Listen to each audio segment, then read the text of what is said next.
seja muito bem-vindo. Eu sou Luciana Borgese da Laudos Vet e hoje a gente vai conversar um pouquinho sobre a formação dos raios-x. Embora muito se fale da Ampola, que é a produtora desses raios-x, a gente tem pouco contato com ela. Então eu trouxe essa peça aqui para ilustrar para vocês o que é a ampola.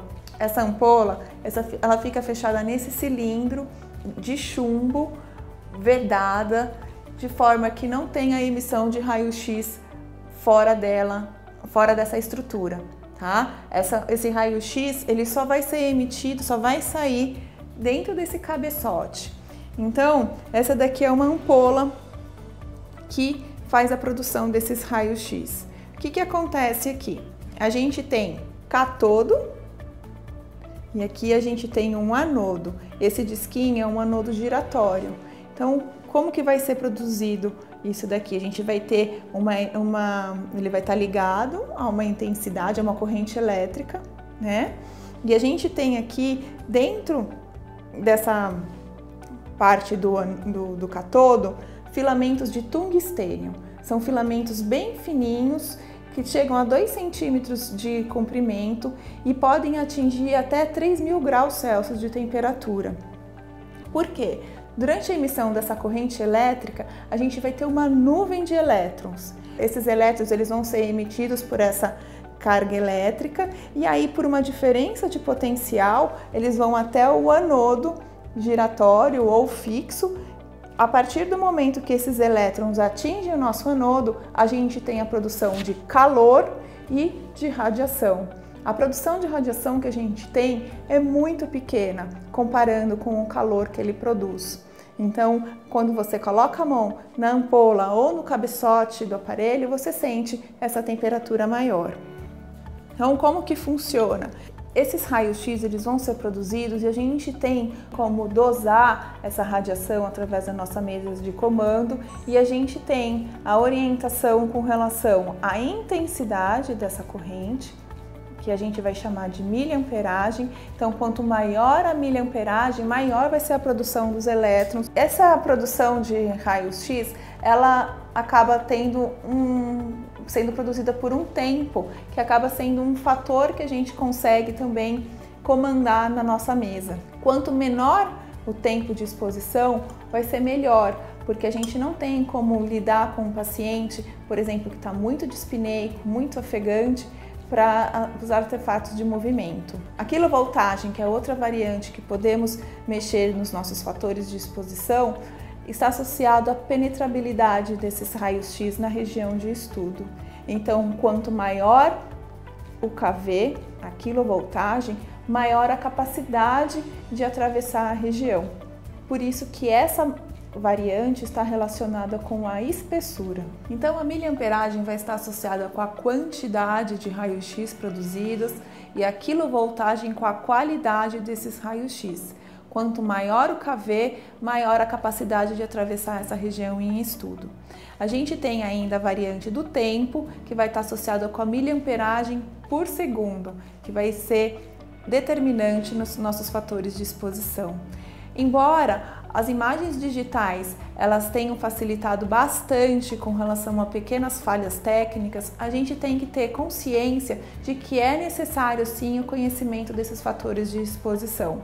Não é só porque a gente consegue fazer ajustes pelos softwares das imagens digitais que a gente não vai fazer os ajustes das nossas mesas de comando para que a gente obtenha a imagem de qualidade. O fato de a gente não produzir imagens com kV, miliamperagem e tempo específicos da região em estudo podem promover artefatos, prejudicando a avaliação, além de expondo o pessoal envolvido em radiação desnecessária. Como que a gente faz esses ajustes de kV e miliamperagem por segundo? Na verdade, isso vai ser muito variável de equipamento para equipamento. A gente pode ter esses ajustes de diferentes formas, com diferentes tempos de exposição e ainda assim obter as imagens radiográficas que a gente precisa sendo diagnósticas. Então, esses cálculos que a gente pode encontrar relacionado ao kV, associado à espessura, vezes 2, mais a constante do equipamento, quando se faz em cima, quando se faz embaixo, elas são importantes sim para a gente começar a conhecer o equipamento. Mas o fato de a gente ficar modificando para todo tipo de exame essas constantes, essas variantes, elas acabam interferindo no nosso padrão. A gente acaba perdendo o padrão do equipamento. Então a gente pode deixar fixa a miliamperagem no nosso aparelho e a gente acaba variando com relação à espessura e com relação ao tempo. Por exemplo, a gente tem um aparelho de 300 miliamperes. Eu vou fazer um labrador, um tórax, que a gente precisa de uma quantidade grande de raio-x, né? E também eu vou lidar também com uma espessura maior. Eu vou acompanhar essa espessura, eu vou fazer a mensuração dessa região para saber quanto que ela tem de espessura, chegar no meu KV. Posso deixar o meu MA fixo, tá? Para 300 MA e mexer no tempo. Eu vou fazer tórax, eu deixo um tempo de exposição mais baixo. Eu vou fazer coluna, que eu preciso uma maior contraste, que eu preciso de um melhor detalhamento, eu vou aumentar um pouquinho o tempo para que a gente consiga ajustar esses parâmetros para essa região que a gente está examinando. Uma coisa importante, esses fatores de exposição, eles vão estar sempre associados e relacionados à região em estudo. Então a gente tem as densidades, a gente tem o peso atômico, tudo isso interfere. Se a gente está lidando com estruturas que não oferecem resistência, por exemplo, o ar não oferece resistência nenhuma aos raios-x. O ar vai passar fácil e a gente está lidando com o tórax, eu não preciso ter uma quantidade de miliamperagem muito alta para que esses raios-x consigam passar. Por quê? O ar não vai oferecer resistência. É diferente se eu for lidar com outros tipos de densidades. As densidades que a gente consegue individualizar na radiografia são 5. O ar, a gordura, os tecidos moles, o osso e o metal. O ar vai aparecer preto pra gente, não vai oferecer nenhuma resistência, enquanto que o metal não vai deixar essa radiação passar, vai aparecer tudo branco.